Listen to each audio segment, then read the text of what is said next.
नमस्कार दोस्तों, स्वागत है स्कूल ऑफ लॉ में। शुरू करने आप लोगों से एक छोटा सा रिक्वेस्ट है। आप लोग इस वीडियो को सब्सक्राइब, लाइक और शेयर करें, जिससे अधिक से अधिक लोग जुड़ सके और मुझको मोटिवेशन मिलता रहे और मैं मेहनत करके अधिक से अधिक बढ़िया कंटेंट आप लोगों के समक्ष लाता रहूं। चलिए शुरू करते हैं। ये प्रक्रिया विधि है, एविडेंस प्रक्रिया विधि। कोई भी प्रक्रिया विधि जब तक हम एक दूसरे से उसको कनेक्ट करके नहीं पढ़ेंगे, पूरे अधिनियम को, किसी भी प्रक्रिया विधि अधिनियम को अगर हमें समझना है, प्रोसीजरल लॉ को, तो हमें उसको कनेक्ट करके पढ़ना पड़ेगा, तभी समझ में आएगा। जब तक हम उसको कनेक्ट नहीं करेंगे तब तक हमको कभी नहीं समझ में आएगा। इसलिए हम इसको आज कनेक्ट कर को देखने का प्रयास करेंगे, समझने का प्रयास करेंगे। भारतीय साक्ष्य अधिनियम 1872, जैसे इसके नाम से समझ रहा है, ये साक्ष्य अधिनियम है। साक्ष्य अभी हम लोगों को नहीं पता है कि साक्ष्य क्या होता है, लेकिन आइए समझते हैं कि ये अधिनियम लागू कहाँ होता है, एप्लीकेबल कहाँ होता है।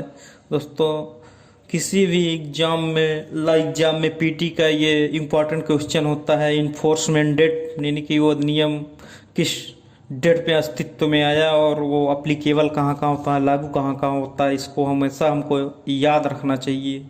ये पीटी का एक इम्पॉर्टेंट क्वेश्चन बनता है, हर अधिनियम का ये इम्पॉर्टेंट क्वेश्चन बनता है, इसलिए हमको इसको याद करना होगा।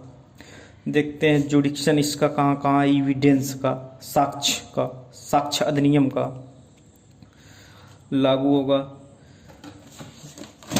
यह किसी न्यायालय में या के समक्ष, दोस्तों यह अधिनियम न्यायालय में या के समक्ष पर ही एप्लीकेबल हो रहा है, और कहाँ, समस्त न्याय कार्रवाइयों को लागू है। यानी कि all judicial proceedings before any court, यानी न्यायालय के समक्ष,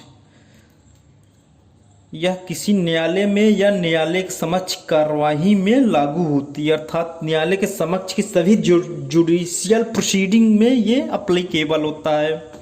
इसका मतलब जो कार्यवाही न्यायिक नहीं होगी वहां पे ये साक्ष्य अधिनियम एप्लीकेबल नहीं होगा। ये तो पता चल रहा है सेक्शन 1 से।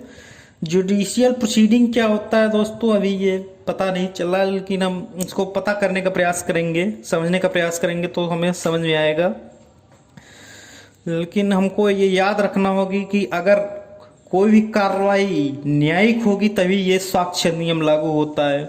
इसके बाद हम इस अधिनियम का सेक्शन 3 से इसको कनेक्ट करके देखेंगे कि साक्ष्य क्या होता है, तब हमें समझ में आएगा। क्योंकि ये पूरा अधिनियम ही साक्ष्य है, साक्ष्य के बारे में बता रहा है, जिसका नाम ही है साक्ष्य अधिनियम, तो हमको साक्ष्य के डिफिनीशन से इसको कनेक्ट करके देखना पड़ेगा एक बार, तभी ये समझ में आ गया। क्योंकि ये प्रक्रिया विधि है, प्रक्रिया विधि को समझने के लिए हमें कनेक्ट करना जरूरी है, नहीं तो कनेक्ट नहीं करेंगे तो हमें समझ में कभी नहीं आएगा। इसलिए आइए साक्ष्य की परिभाषा में, धारा 3 में, साक्ष्य अधिनियम की सेक्शन 3 में, साक्ष्य शब्द से अवृत और उसके अंतर्गत आते हैं वे सभी कथन यानी स्टेटमेंट,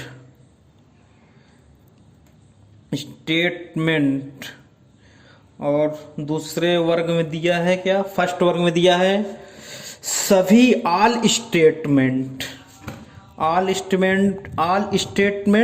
और सेकेंड क्लास में आएंगे तो उसमें लिखा है ऑल डॉक्यूमेंट्स, यानी सभी दस्तावेज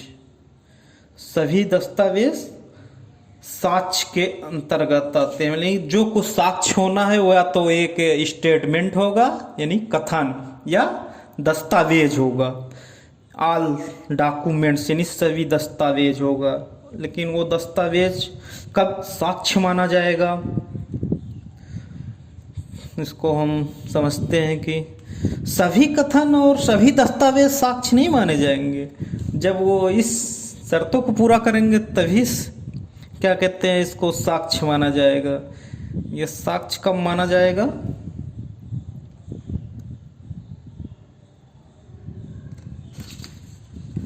यानी कि इसको हम साक्ष्य कब मानेंगे, कथन और दस्तावेज को, न्यायालय न्यायालय अपने सामने साक्षियों द्वारा किए जाने की अनुज्ञा देता है या अपेक्षा करते हैं। यानी कि कोई भी स्टेटमेंट अगर हम न्यायालय में जाकर कहेंगे, यानी कब जा कहेंगे, जब न्यायालय हमें परमिट करेगा, आज्ञा देगा, तभी ये कोई भी स्टेटमेंट, कथन साक्ष्य होगा। भारतीय साक्ष्य अधिनियम की परिभाषा हमें इंडिकेट कर रही है। और सेकंड क्लॉज में क्या है, न्यायालय के निरीक्षण के लिए पेश की गई ऑल डॉक्यूमेंट्स, जिसमें इलेक्ट्रॉनिक अभिलेख को भी इंक्लूड किया गया है। यानी इलेक्ट्रॉनिक अभिलेख भी क्या कहते हैं, यहाँ पे साक्ष्य बन रहा है। कब ये साक्ष्य बनेगा, सभी दस्तावेज और इलेक्ट्रॉनिक अभिलेख जब न्यायालय के निरीक्षण के लिए, यानी न्यायालय में पेश कर दी जाएगी। यानी जब तक न्यायालय में पेश नहीं होगी तब तक कोई भी डॉक्यूमेंट साक्ष्य नहीं माना जाएगा। ये हमें सेक्शन 3 से ये स्पष्ट हो रहा है। और इसका मतलब एक हम आसान शब्दों में समझे तो कोई भी कथन या डॉक्यूमेंट यानी दस्तावेज जब तक हम न्यायालय में पेश नहीं करेंगे तब तक वो साक्ष्य नहीं माना जाएगा। अगर हम उस कथन या दस्तावेज को न्यायालय के समक्ष जाके कह देंगे या दस्तावेज को पेश कर देंगे न्यायालय में, तभी उसको हम साक्ष्य तभी हम उसको साक्ष्य कहेंगे, जिसको कि ये भारतीय साक्ष्य अधिनियम की धारा 3 हमें ऐसा बता रही है, या डिफिनीशन में ऐसा हमको मिल रहा है।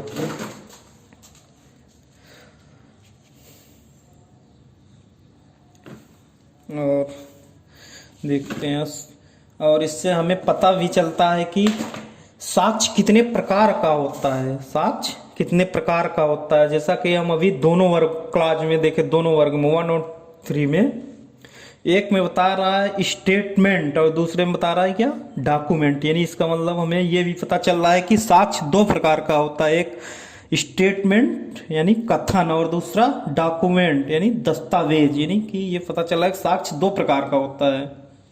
और दूसरी बात ये भी है कि साक्ष्य तभी होगा जब न्यायालय में दिया जाएगा या न्यायालय हमें परमिट करेगा, आज्ञा देगा, और हम न्यायालय में जाके इसको पेश करेंगे या कहेंगे, तभी ये साक्ष्य माना जाएगा, साक्ष्य माना जाएगा। यानी कि ये सब चीज हम जब होगा तो जुडिशियल प्रोसीडिंग में हमें इसको करना है, जुडिशियल प्रोसीडिंग में ही यह अप्लाई होगा, क्योंकि जो चीज साक्ष्य होनी है उसको न्यायालय के समक्ष ही की जानी है, और ये अधिनियम अप्लीकेबल ही न्यायालय के समक्ष होता है। इसका अर्थ है कि इसमें न्यायालय का ही भूमिका है और न्यायालय के समक्ष होगा। साक्ष्य में कन्वर्ट तभी होगा जब न्यायालय के समक्ष जाएंगे वे सभी कथन जिनको न्यायालय अब आज्ञा देता है, अर्थात यदि न्यायालय आज्ञा नहीं देगा तो साक्ष्य नहीं होगा। किसी भी चीज को लिखने पर भले ही वह दस्तावेज हो, लेकिन जब तक न्यायालय के निरीक्षण के लिए उसको हम पेश नहीं करेंगे तब तक वो चीज साक्ष्य नहीं होगी, अकॉर्डिंग टू एविडेंस की धारा 3 से ये हमें पता चल रहा है। क्योंकि आईपीसी में भी दस्तावेज की परिभाषा दी गई है, जैसे कि आसान में हम समझे आईपीसी की दस्तावेज की परिभाषा, तो उसमें लिखा है किसी पदार्थ पर कोई चीज लिख दिया जाता है तो दस्तावेज हो उसको कहते हैं। लेकिन जब तक उस दस्तावेज को न्यायालय के निरीक्षण के लिए उसको हम पेश नहीं करेंगे तब तक हम उसे साक्ष्य नहीं मानेंगे। आइए और आगे समझते हैं। अगर कोई चीज न्यायालय के समक्ष पेश कर दिया जाए और फिर और या तो दस्तावेज या कथन होगा तो हम ये एविडेंस माना जाएगा। अब इसको हम फिर इसके बाद सेक्शन 3 के एविडेंस की परिभाषा के बाद इसको हम सेक्शन 165 के पैराग्राफ 2 से कनेक्ट करेंगे, धारा 165 का पैराग्राफ 2 से कनेक्ट करेंगे। इसमें क्या दिया है, एक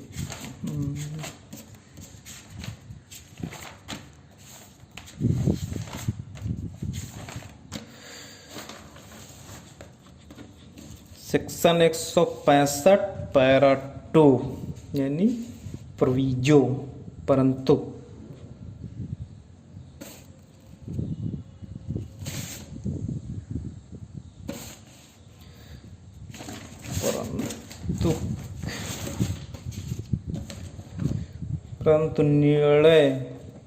परंतु निर्णय को उन तथ्यों पर जो इस नियम द्वारा सुसंगत घोषित किए गए हैं और जो सम्यक रूप से साबित किए गए हों आधारित होना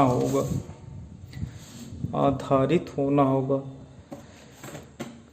इसका मतलब ये है कि निर्णय तथ्यों पर आधारित होगा और वे तथ्य सुसंगत तथ्य होंगे। अभी हम सुसंगत को ही नहीं पढ़े हैं, रिलीवेंट क्या होता है, सुसंगत तथ्य क्या होता है, इसको अभी हम बाद में देखेंगे। अभी हम कनेक्ट करने का प्रयास कर रहे हैं और तथ्य को सम्यक रूप से साबित होना होगा। अभी हम साक्ष्य की परिभाषा को भी डिटेल में जानेंगे और सुसंगत तत्व को भी डिटेल में जानेंगे, क्योंकि अभी हम कनेक्ट कर रहे हैं और इसको डिटेल में डिस्कस बाद में करेंगे। अर्थात जो निर्णय होगा, यानी कि ये क्या कह रहा है 165 पैरा 2 की जो निर्णय होगा वो सुसंगत तथ्य पर ही आधारित होगा और उन तथ्यों को सम्मत रूप से साबित होना होगा, यानी सम्यक रूप से। अब सम्यक रूप से साबित कैसे होगा इसको अब फिर आगे पता चलेगा, फिर कनेक्ट करेंगे और तब समझ आएगा। इसका मतलब यह है कि जितने भी निर्णय होंगे वह सुसंगत तथ्य पर ही आधारित होगा और वे सम्यक रूप से साबित होना होगा। धारा 1 के बाद अब 165 का पहला पैराग्राफ अब हम पढ़ेंगे। न्यायालय, अब इसमें पता चलेगा चूंकि ये पूरा जब तक हम 165 को नहीं पढ़ेंगे, कनेक्ट करेंगे, तब तक हमें ये समझ में नहीं आएगा कि ये प्रक्रिया जो है न्यायालय के समक्ष ही अप्लीकेबल हो रही है और न्यायिक कार्रवाई में ही अप्लीकेबल हो रही है। क्यों अप्लीकेबल हो रही है? अगर हम इसको धारा 165 से कनेक्ट करेंगे तो ये हमें पता चलेगा कि ये साक्ष्य विधि न्यायिक कार्रवाइयों में न्यायालय के समक्ष ही क्यों अप्लीकेबल हो रही है। इसको समझने के लिए हमें सेक्शन 165 में आना होगा। क्या है ये? धारा 165 का हम फर्स्ट क्लास पढ़ेंगे। इसमें क्या है? न्यायाधीश सुसंगत तथ्यों का पता चलाने के लिए या उनका उचित सबूत प्राप्त करने के लिए किसी भी रूप में, किसी भी समय, किसी भी साक्षी या पक्षकारों से सुसंगत या विसंगत तथ्य के बारे में कोई भी प्रश्न जो वह चाहे पूछ सकेगा। यानी कि इसका मतलब क्या है? अभी हम इसको डिटेल में डिस्कस नहीं कर रहे हैं, अभी सिर्फ कनेक्ट कर रहे हैं। इसलिए हम इसको कनेक्ट कर रहे हैं कि ये जो जुडिशियल प्रोसीडिंग में अप्लीकेबल हो रहा है, क्यों हो रहा है, न्यायिक कार्रवाई में ही एविडेंस क्यों अप्लीकेबल हो रहा है, तब ये हमें समझ में आ जाए जब हम इसको कनेक्ट करेंगे। क्या है? यानी न्यायालय को यहाँ पे शक्ति है न्यायाधीश सुसंगत तथ्यों का पता चलाने के लिए, यानी कि सुसंगत तथ्यों का और उनका उचित सबूत प्राप्त करने, किसी भी रूप में, किसी समय, किसी भी साक्षी पक्षकार सुसंगत या विसंगत तथ्य के बारे में कोई प्रश्न पूछ सकेगा। और फिर इसके बाद हम इसको परंतु 2 से जोड़ेंगे। प्रोविजो, परंतु निर्णय को उन तथ्यों पर जो इस नियम द्वारा सुसंगत घोषित किए हैं, जो सम्यक रूप से साबित किए गए हुई आधारित होना। लेकिन न्यायालय चाहे जो प्रश्न पूछेगा, रिलीवेंट या इरिलीवेंट, यानी सुसंगत या विसंगत प्रश्न, लेकिन जो निर्णय होगा वो सुसंगत तथ्यों पर ही आधारित होगा। और वो सुसंगत तथ्य कहाँ है? इसमें दिया गया है जो इस अधिनियम द्वारा सुसंगत घोषित की गई, यानी इसका मतलब ये अधिनियम में बताया गया है कि सुसंगत तथ्य क्या होंगे। लिखा गया इस अधिनियम द्वारा सुसंगत घोषित किए गए, इसका मतलब इस अधिनियम बताया गया है कि क्या चीज सुसंगत होगा और क्या चीज सुसंगत नहीं होगा। और अब हम आगे समझते हैं।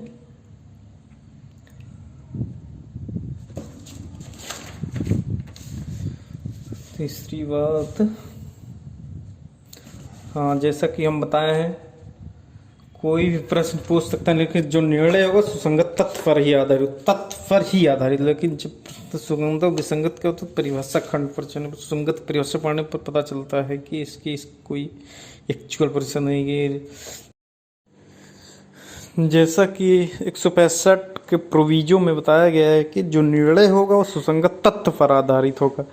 अब हमको सुसंगत तथ्य क्या होता है इसको समझने के लिए हमें फिर सेक्शन 3 में जाना पड़ेगा, इसको रिलेवेंट फैक्ट से जोड़ना पड़ेगा जो कि वहाँ बताया गया है। लेकिन अगर हम इस परिभाषा को देखेंगे तो हमें पता चलेगा कि इस परिभाषा में कोई डिफिनीशन नहीं दी गई। ये बताया गया है कि रिलेवेंट फैक्ट कहाँ कैसे बताया गया है। इसमें इस परिभाषा को पढ़ेंगे तो पता चलेगा कि रिलेवेंट फैक्ट इस अधिनियम द्वारा घोषित किए गए। इसका मतलब इस अधिनियम में बताया गया है कि कौन कौन से तथ्य रिलेवेंट होंगे। बस आज यहीं तक, अब फिर नेक्स्ट वीडियो में मिलेंगे। धन्यवाद।